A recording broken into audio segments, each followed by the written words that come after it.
Welcome back to the Journey of Me YouTube channel. Today we will be doing a ride impression on the Honda XL500R. This bike is from 1983 and won in 1982 the Rally Dakar. It was a surprise winner and it was the bike Honda made before the Africa Twin. Yeah, this bike was already quite a hassle to get running and was kind of a money pit, so I hope that it's now worth it. One of the big hassles with this bike is that it's with a Kickstarter. When trying this now, my first time for me having a bike with a kickstand, and it takes some getting used to.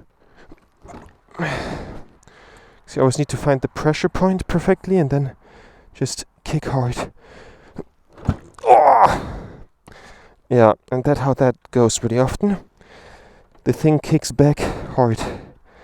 So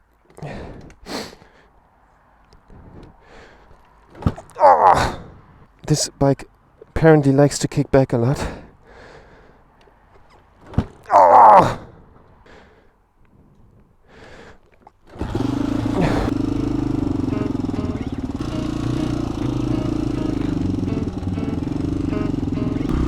So, at first this bike was making some trouble. It didn't run.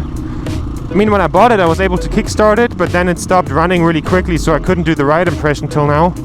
And it was quite pricey to get it fixed for such a cheap bike. So yeah, that is kind of the background on this bike. It was till now kind of a money pit. So I can already feel this bike has a lot of torque. I think it has 50 Newton meters of torque, which is quite good. It has 34 horsepower. The bikes that are sold in Germany of this model have 27 because they have been restricted due to a law of forbidding bikes with this little weight and that much power in the 80s. But that restriction has been taken out of so many of those bikes, including this one. Those ones have been mainly, I think, sold in America and in Germany. And you can feel that it's quite a ratchet little old bike due to this bike already having been quite a money pit. I think I will sell it in next spring again, but for now this will be my fun little bike for the winter that I can hop around on and go also a bit of roading. As I'm sitting here in traffic, I must say the body position on this one is really comfortable, because it's a really tall bike, and for me with my height of 6'5", I'm quite good on this bike. So riding this bike here through the city, the more torque is definitely noticeable. This is a really fun bike, I must say. Like here on this more open road, if I just twist the throttle for this little power, this bike feels quite potent. Also because it's quite light. I think it's 140 kilos, and with me on it I'm roughly around 100, so probably other people will have a better power to weight ratio on this bike than me. But I must say, getting this bike to the gas station today and starting it and then adjusting something so that the bike runs better, I had to kickstart this bike now 3 times today, and I'm exhausted from it. Like, the kickstart is definitely a minus on the bike. I mean, probably for some people the kickstart belongs to the charm of the bike, you know? Like, some people prefer, for example, manual cars, me personally too. But I must say, with kickstarts it kind of stops. Like, I mean, you feel all manly and shit when the thing then starts, but before that it's just agony. So I'm not sure yet if I'm a fan of the kickstart. And I mean, with a new bike with a kickstart that is well maintained, probably the kickstart is actually quite cool. But if you look at like a ratchet old little bike like this, I don't know. Keep that in mind if you watch this video and are interested in a bike like this. I'll do another brake test right here. You can feel the difference between a drum brake and a disc brake quite significantly. This brake technique is ancient. So now the first time the bike on the forest grounds here, I must say, for this kind of stuff this bike is fun. I mean, of course, something like my XJ600 can do small forest roads like this too, but everything that becomes a bit more can be quite a hassle on the XJ. So something like the XL that we're having here is quite cool for that. Let's try out the bike on this little single track right here. Ooh, there's a tree.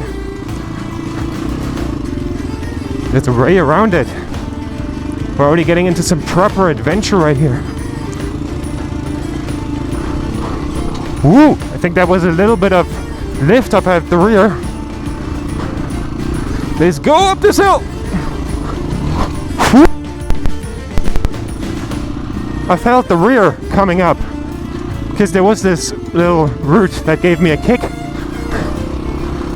Whoop, the sand was a bit swimmy. But I mean, we learned in the Sahara Desert, if the bike starts to swim, full on throttle. Plus it performs quite alright on the highway, even though you can clearly feel the wind shaking up the bike. And if you have it a bit more on the side of the tire, you can feel that this bike is quite an old one.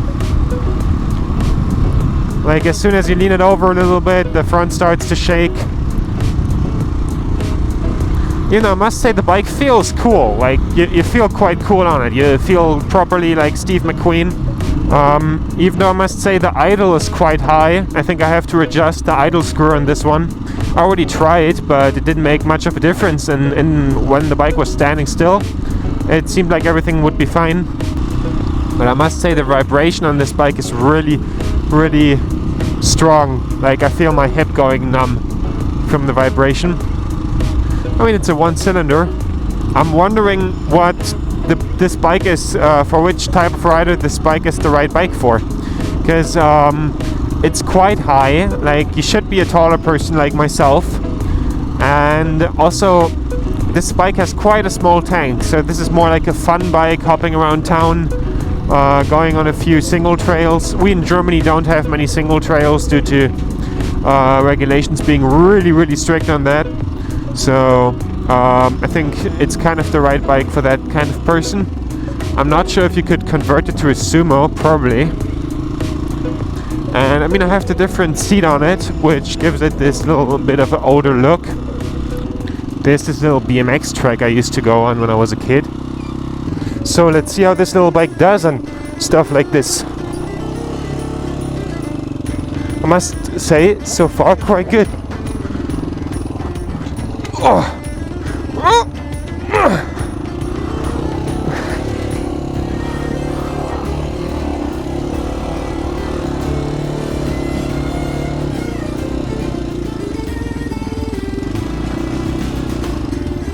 So let's turn around and get over this again.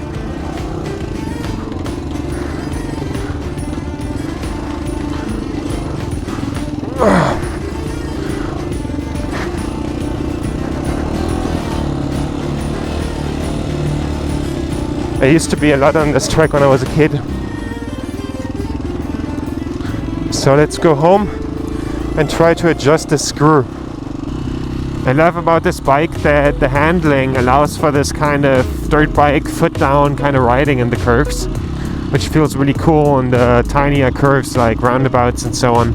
So, as you guys might have noticed, I adjusted the idle screw and now the bike is running quite fine and much more smoothly.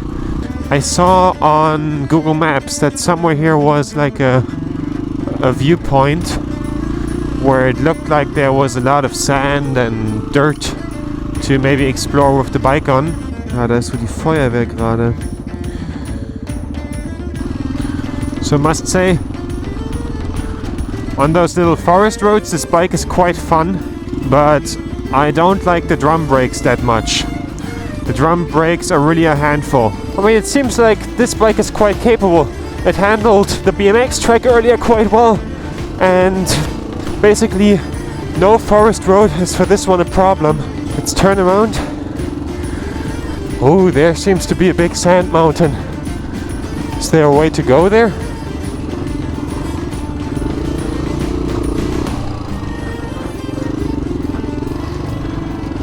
Ooh, this is what I saw on Google Maps. And I must say, this looks like it's made for it here. So I'd say, let's go up the mountain.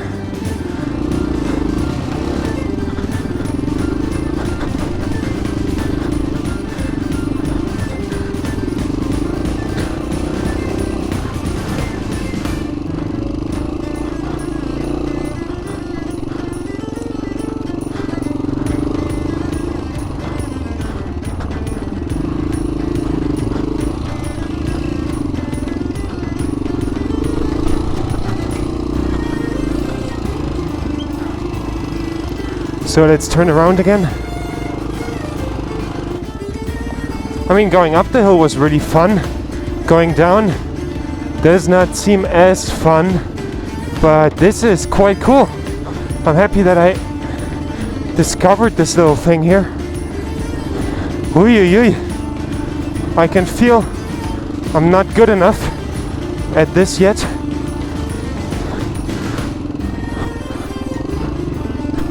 So for stuff like this, a bike like this is definitely worth it.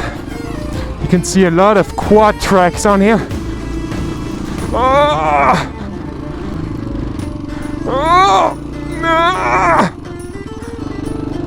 This is my first time on an enduro bike. I must say, I'm enjoying it. I love it. I must say, this kind of riding is addictive as shit. I love it. This is amazing.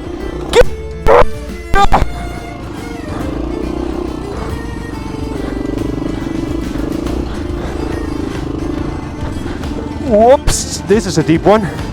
Let's not go into here out too quick.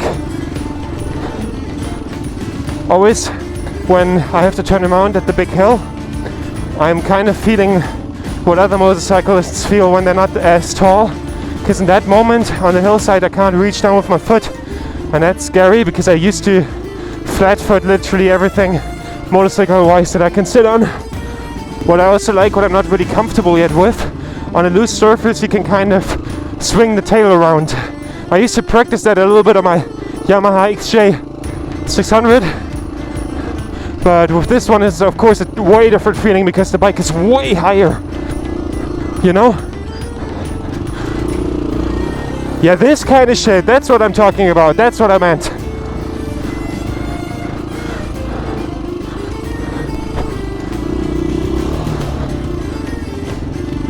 But on purpose I can't really do it.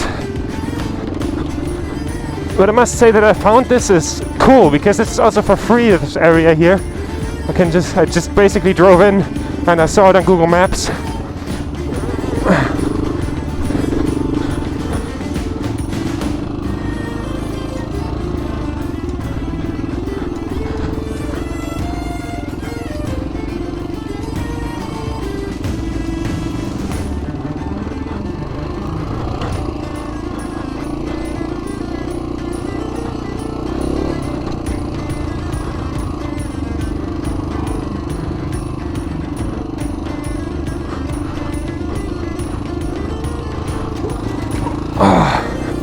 Of course, with having the visor open, I can't really protect my eyes that well. We've gotten a quite good look at the Honda XL 500 here, and I must say, for a first impression, this was quite awesome. Especially for me, like the first time properly off-road. Yeah, see, now the idle is again all whack. So at the next stoplight I need to adjust it again. So the thing about this bike is you're constantly like fiddling on it, trying to figure stuff out, and that kind of sucks. But I must say, with all the other things, this was quite the ride, and I can't wait to make more content with this bike and to do a review on it. Another thing that I was noticing on my way back, that's why I pulled into this parking lot, that this bike has so much torque that I feel like if I take off with the bike, I was once accelerating quick with the bike from the stoplight, and it kind of felt like the front wheel was lifting up. I've never done a wheelie, I can't wheelie, but let's try this. Yeah, this bike wheelies on just taking off. That was not much, but that was already a little. So maybe I should do a video with this bike on how I learn how to wheelie. No, you need this one point where you need to flick the clutch, because just on power this does not work. Ooh, it feels scary when it works. When it works, it's scary. It lifted off only a little bit, but you instantly have the feeling that you're going like way above and beyond. So I think that's the most I can do for now with trying to wheelie, because I can't really pull it off yet. So I would say this is it for this video. I hope you got a quite good first impression of the Honda XL, and I hope I see you guys in the next video. Like and subscribe, and yeah, I hope we will have a lot of content with this bike and that it doesn't break down, because I don't really trust it, to be honest. So yeah, see you guys in the next one.